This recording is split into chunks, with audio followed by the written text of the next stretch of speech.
오늘 말씀은 출애굽기에서 보겠습니다. 출애굽기 3장 1절부터 12절의 말씀 봉독하겠습니다. 모세가 그의 장인 미디안 제사장 이드로의 양떼를 치더니 그 떼를 광야 서쪽으로 인도하여 하나님의 산 호렙에 이르매 여호와의 사자가 떨기나무 가운데로부터 나오는 불꽃 안에서 그에게 나타나시니라. 그가 보니 떨기나무에 불이 붙었으나 그 떨기나무가 사라지지 아니하는지라. 이에 모세가 이르되 내가 돌이켜 가서 이 큰 광경을 보리라. 떨기나무가 어찌하여 타지 아니하는고 하니 그때에 여호와께서 그가 보려고 돌이켜 오는 것을 보신지라.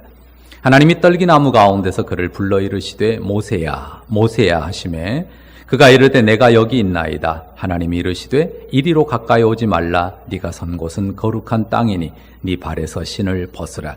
또 이르시되 나는 네 조상의 하나님이니 아브라함의 하나님, 이삭의 하나님, 야곱의 하나님이니라. 모세가 하나님 배웁기를 두려워하여 얼굴을 가리매 여호와께서 이르시되 내가 애굽에 있는 내 백성의 고통을 분명히 보고 그들의 감독자로 말미암아 부르짖음을 듣고 그 근심을 알고 내가 내려가서 그들을 애굽인의 손에서 건져내고 그들을 그 땅에서 인도하여 아름답고 광대한 땅 젖과 꿀이 흐르는 땅 곧 가나안 족속, 헷 족속, 아모리 족속, 브리스 족속, 히위 족속, 여부수 족속의 지방에 데려가려 하노라.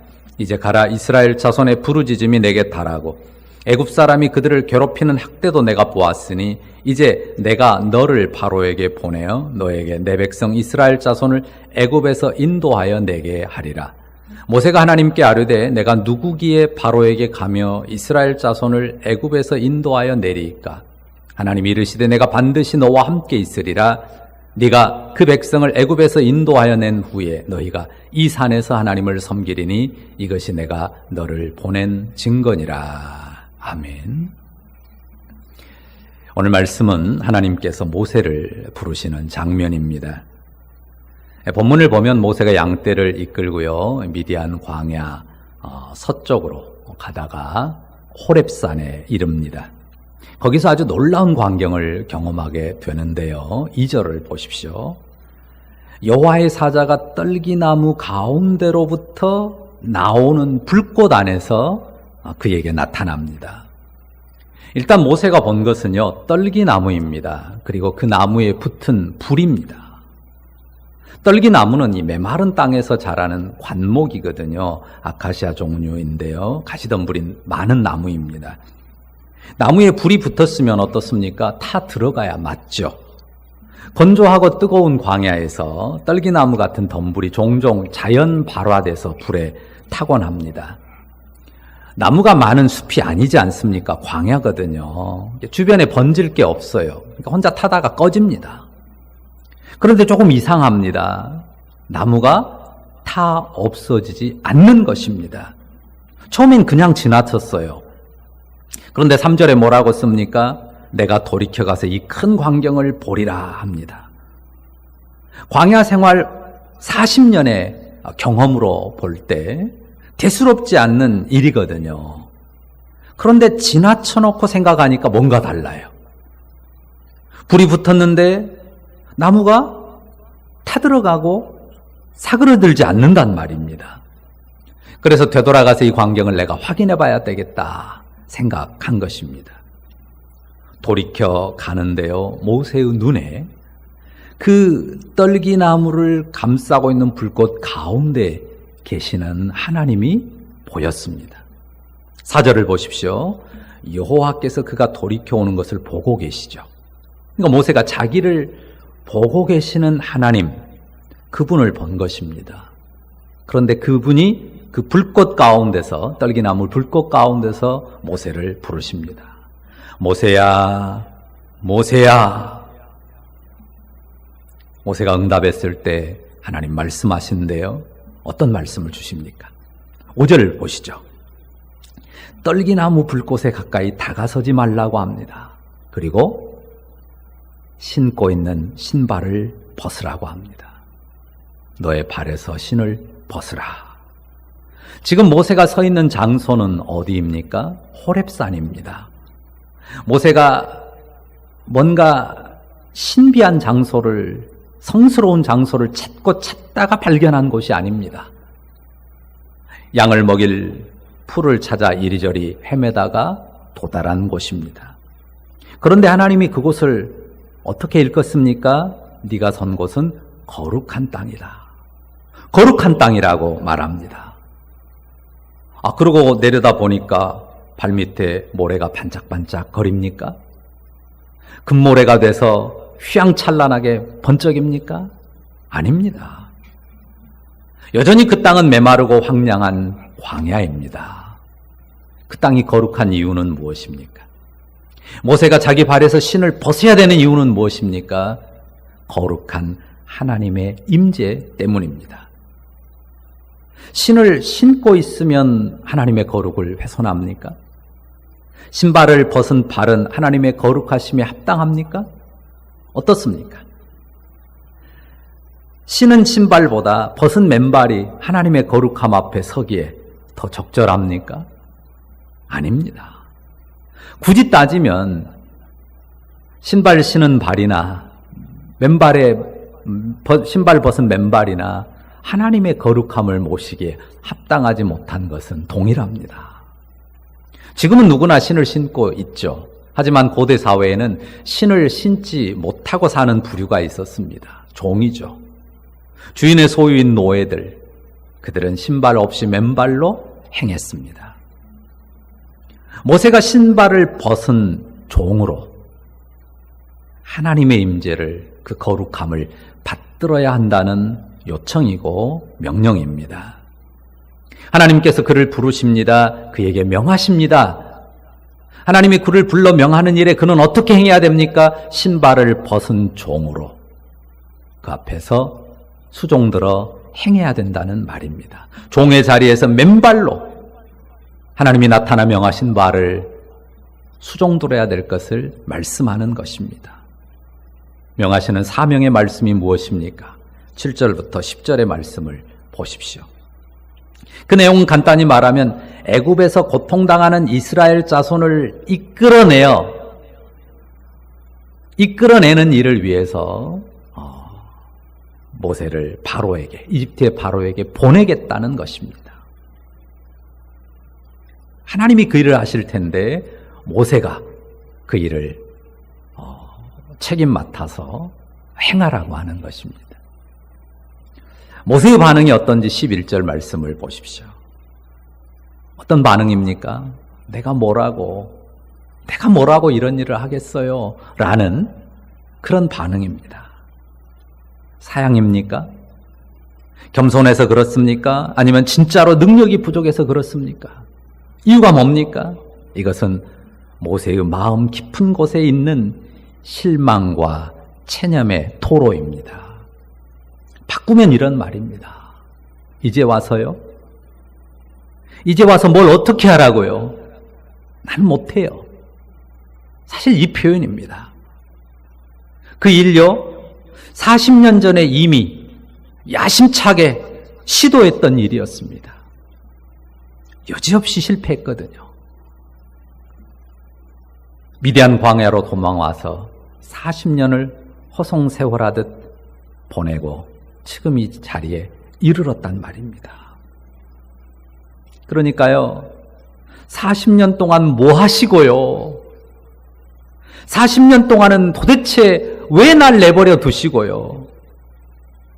이제 80세가 돼서 더 이상 퇴색할 희망조차도 가질 게 없는 그런 늙은이 나에게 오셔서 이런 말씀하십니까? 이런 말입니다. 40년 동안 모세 안에 꾹꾹 눌러놓았던 그 실망과 체념, 그걸 한마디로 이렇게 내뱉는 것입니다. 모세의 마음 모르시지 않을 것 같아요. 그런데요, 하나님이 한마디도 설명하지 않습니다. 왜 그랬다, 이런 이유가 있었다 말하지 않습니다. 모세 입장에서는 서운할 것 같습니다. 마음도 무겁고 답답할 것 같습니다. 어떻게 해야 됩니까? 어떻게 해야 되죠? 맨발로 행해야 됩니다. 신발을 벗어야 됩니다. 종으로 서야 합니다. 종의 맨발로 행하면서 하나님의 거룩한 사명, 하나님 주신 거룩한 사명을 받들어야 됩니다. 사실요, 인생이 하나님의 거룩한 임재 앞에 선다고 하는 사실, 설 수 있다고 하는 사실 자체가 은혜입니다. 거룩한 불꽃 가운데 모든 것을 태워버릴 그 강한 불꽃 가운데 계시는 하나님께서 나타나 주시고 말씀해 주심이 은혜예요. 그 앞에 타죽지 않고 소멸되지 않고 생존할 수 있다는 것이 은혜입니다. 그분의 명을 받아서 신발을 벗은 종으로 행하고 수종들 수 있다고 하는 것이 큰 은혜죠. 특권입니다. 그분은요, 해명할 필요가, 해명할 의무가 없는 분입니다. 주권자시잖아요. 아무 설명이 없어도, 그분이 우리에게 아무리 설명을 해주지 않아도, 아무 설명도 해주지 않아도 우리는 그분 명령을 받아서 맨발로 행해야 되는 종된 인생입니다. 벗어야 될 신이 많습니다. 특히 자존심과 교만의 신발을 벗어야 합니다. 실망으로 달아버리고 체념으로 덧댄 누더기 신발도 벗어버려야 됩니다. 다 벗어던진 맨발로 그가 명하신 바를, 그가 명령하신 바를 묵묵히 행하는 것이죠. 하나님께서는 모세에게 딱 한마디 말씀을 덧붙여 주셔요. 12절 보십시오. 약속의 말씀 한마디 덧붙여 주십니다. 내가 반드시 너와 함께 있으리라. 내가 반드시 너와 함께 있으리라. 이거면 되지 않습니까? 이보다 더 큰 은혜와 영광이 또 어디에 있습니까? 내가 반드시 너와 함께 있으리라. 예수님께서 승천하시면서 제자들에게도 주셨던 말씀이죠. 내가 반드시 너와 함께 있으리라. 하나님의 이 말씀으로 덮어지지 않는 이 땅에서의 실망과 체념이 무엇이 있을까요? 우리 마음에 많은 실망이 있고 체념이 있어도 내가 반드시 너와 함께 있으리라고 하는 이 말씀으로, 하나님의 이 말씀으로 채우지 못하고 덮지 못할 것이 무엇이 있겠습니까? 하나님의 불, 아무리 강한 것이라도 다 태워버릴 아주 강력한 불이거든요. 하지만 그 떨기나무를 태우지 않았던 것처럼요, 그 거룩한 불이 우리를 태우지 않습니다. 불이 함께 하는데, 불이 감싸고 있는데 그 불에 태워지지 않는단 말이에요. 그 불이 태우진 않지만 연단의 불은 되죠. 마땅히 없어져야 될 것, 제거돼야 될 것, 불순물은 제거하고 태워 없앨 것입니다. 하지만 영광의 임재로 우리와 함께 하십니다. 우리에게 주신 사명의 길에, 우리가 걸어가야 되는 주님이 명한 그 사명의 길에 우리와 함께 계십니다. 이 밤에 우리가 기도하려고 앉았는데요, 혹시는 우리가 깊은 실망과 체념으로 하나님 앞에 한거하는 마음을 가지고 있지는 않습니까?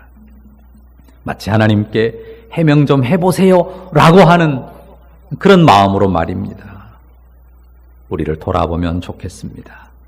그렇습니다. 그분은 해명할 의무가 없으신 주권자세요.